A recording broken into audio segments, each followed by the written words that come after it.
Okay, so I came out here today and I was very curious about what I was seeing, and so I thought I'd record it. So, because also there's something interesting going on down here.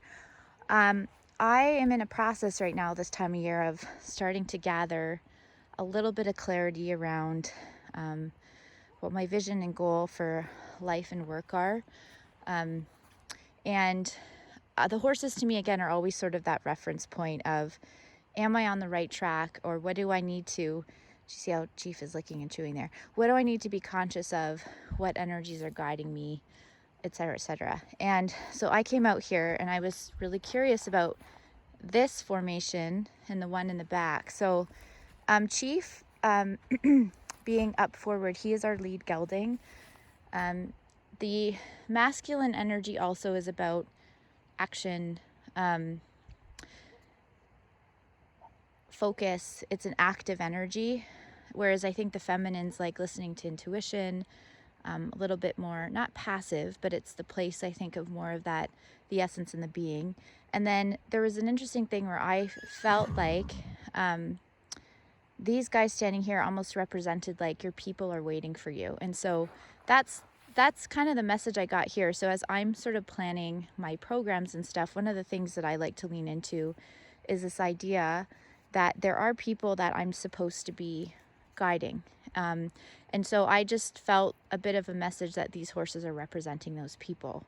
And I tell my clients that all the time. I think I don't so much look at when I have a program that I need to fill, etc., that I focus so much on that, but rather the understanding that there's people that will benefit from what I have to offer, and I just have to kind of be aligned on that and know that their people are waiting for me. So I'm reminding myself of that sometimes when I get insecure about new programs, etc., that there's people that are going to resonate and align or are waiting for me.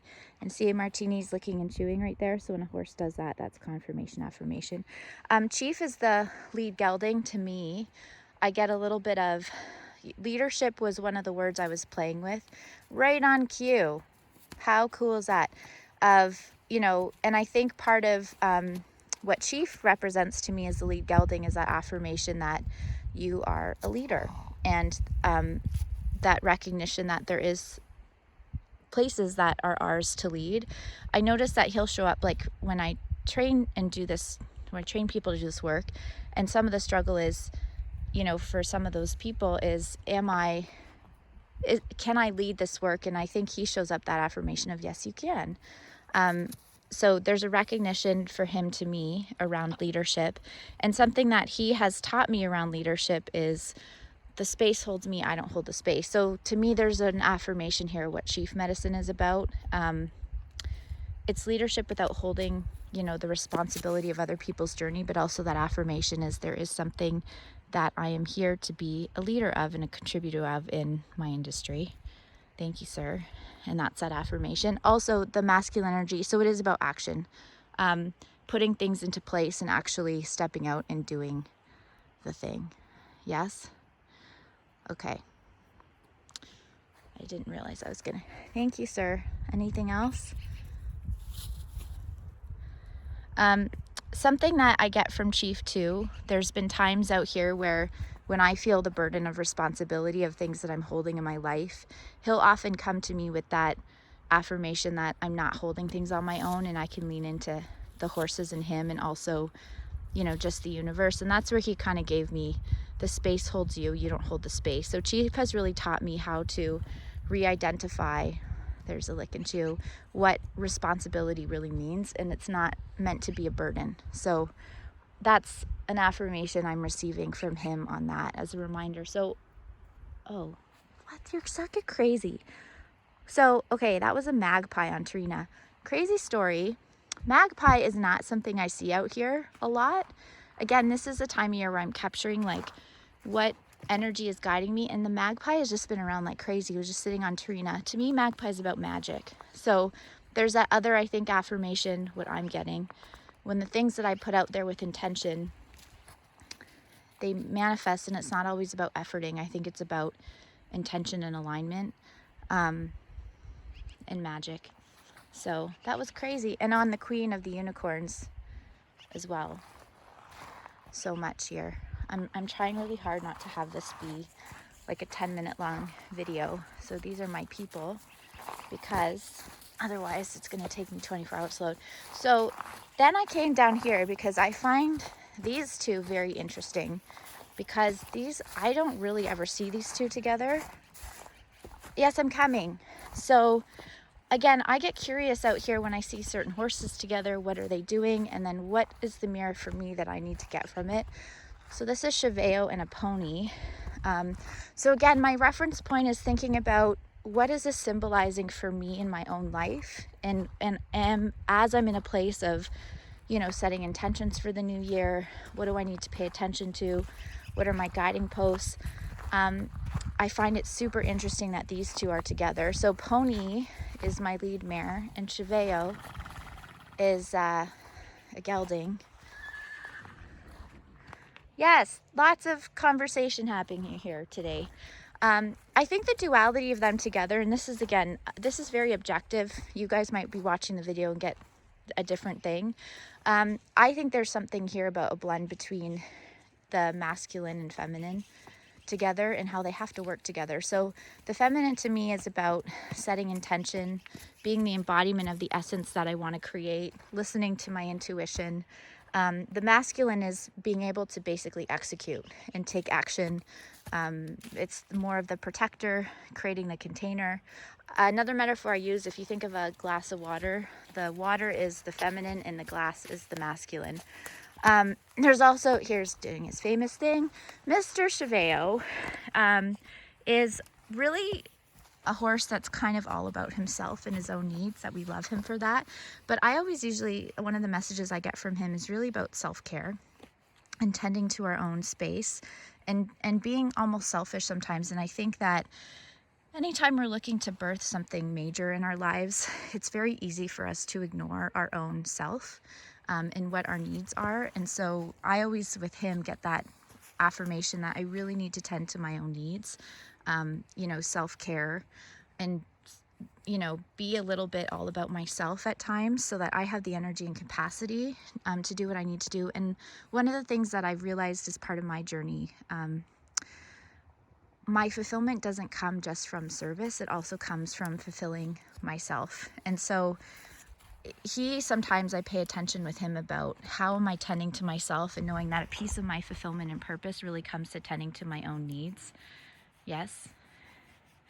He's also, he's a very grounded horse. I think anytime we're physically touching or scratching, I find with him, I call him my root chakra horse. There's just a lot of grounding with him, self-care, tending to my physical self, whether that's food or exercise. So these are just some of the things that I get with Mr. Sir over here.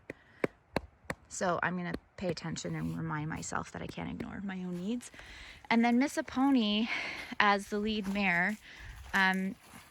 So there's a feminine leadership thing. To me, she really holds this. I'm just going to get bombarded. See, he's all about him. Yes, I know that you need a butt scratch, but I'm not just here for you. Sometimes I am and sometimes I'm not. To me, she really represents power. And because she's not just a large horse, her energy is very dominant. So she basically walked into the herd and took over, and it was very quick. And one of the things that she has taught me is to not be afraid to occupy your full self, and to be, maybe dominant isn't the right word, but basically full presence, and to not be apologetic around that. So she's a horse that, there's her ears pinned. So she's basically from here just letting Chaveo know that he's not to come into her space. Why am I standing with you? I forgot. You can't bother me when I'm with her. Okay. Yes, I needed to be reminded of that he can't come and bother us when I'm with you. So her message to me often is, not just as a woman, but I can be at my full intensity, and it's important for me to occupy that. So I always find with her, there's that affirmation of be in your full self and your full power. She's also given me a really powerful teaching of, in my leadership, where to be conscious of that I'm not leading through my wounded self, and that being with my, wounds of life is a bridge way of accessing my empowered self, but I need to be conscious of those places and lead from my power, basically. That's my mama girl. Yeah, so see that lick and chew, so that's the affirmation. So as I look ahead, you know, when I'm setting my goals and intentions, one of the things is my process is I sit down and I write, what are the things that are going to challenge me in terms of what are my past hurts or past wounds or false beliefs that I'm going to sabotage myself with, and then I need to connect to the part of me that doesn't live there. And so when I'm creating affirmations or mantras or belief systems for my new year, she's licking and chewing, by the way, I want to sort of know both what's going to challenge me and also the part I need to occupy to empower my visions forward. She's been a big teacher for me of going through that process and being conscious of what part of myself is leading. I don't want to lead my life through my wounded self. And so when we're not conscious of those parts of us, what happens is they inadvertently, that's how we create our spaces, that's how we set our goals. And then we're not really in an alignment with, I think, what our potential is. And so she's always been a teacher for me of you need to be conscious both of your wound and your power. There's a lick and chew. And not to be afraid of being powerful. So, because she dominates the shit out of this herd, and not in a bad way, but she's the boss. The only one that can kind of push her is Chief, which is normal in terms of he's the lead gelding, but otherwise nobody messes with this horse. And so there's also real clarity about her strength of no one even really tries to challenge her because she just kind of emits that energy of like, don't F with me. So I think there's also a teaching of that. When we hold that strength of ourselves, and I think the power, we're less likely for people to kind of abuse or take advantage of us. So she's been a big teacher of that. And I can be that strong in my energy that people know, don't mess with that. Don't mess with that woman because she's the boss. Yeah? Okay, anyways. But also she's got a range, and you know, she because all my horses are, I call former rescue horses, she has trauma, and I think it's, again, we all have trauma. I think it's that awareness of we don't let our trauma lead, and our trauma doesn't take away from our strength. So I think that it's not that she hasn't had things that have happened to her, but I think she really embodies, you know, that ownership of the part of her that doesn't live in trauma. But she also has a healthy relationship, I think, with, you know, what her sore points are. So she's been a big teacher for me in that too. So there you go. That was a very impromptu share. And then what I do with all of this, because, you know, whether I'm having a session for myself or I'm doing it with somebody else, and again, this is just how I'm interpreting the energy. And it's, you know, I just am letting whatever come out of my mouth come out of my mouth. It's just, I've had a lot of practice with that. But then I'm going to sit with, and how do I integrate these pieces? And my intention around integration is what's the embodiment of it. So from Chief and Apony and Chaveo, who I think kind of really stood out, how do I embody the wisdom that they're giving me in terms of how do I create my goals or visions? How do I lead them? What do I need to tend within myself? And so that becomes part of my practice. So I always sort of emphasize when I'm doing this work with people, it's really great to have a powerful experience and reflection with these horses, but then we have to actually do something with it. And so I put some thought into what does that integration look like? And that's my practice every day in terms of choosing, yeah. So that's when the horses do that, that's release. And I think just confirmation of that kind of message of integration. So that's my work really, is I wake up every day and what part of me do I need to call on to lead what I'm doing? How do I tend to the parts of me that feel insecure and wounded, and be conscious and self-aware of how I'm leading my life? And this is helping putting emphasis of where I need to really occupy myself. And so that becomes an intention of my day. And so that's what integration is. And I think honestly, the bulk of the work in life is that. And my horses are helpful in terms of helping me understand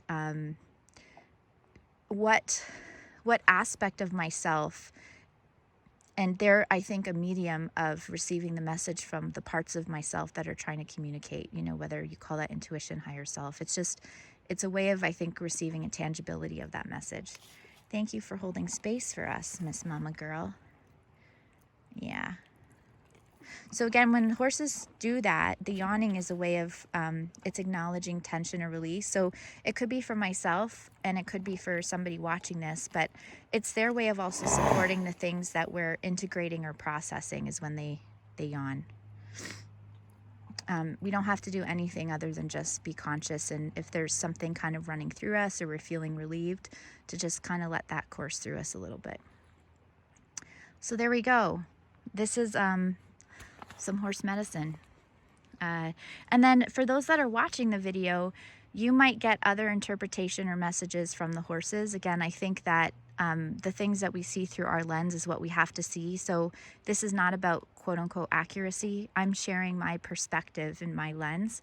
You could be watching this video and receive something different, and it's all relevant. It's more about what resonates for us than being accurate, if that kind of makes sense. So I invite you to also sit with what you're getting from these horses or this experience. Some of these things might resonate, and then you know, sit with that. But thank you. This was an unexpected experience that I'm glad to be able to share. So there we go. There's a dose of horse medicine, and this is a little bit of, you know, how I do this thing. Thank you, Miss Apony.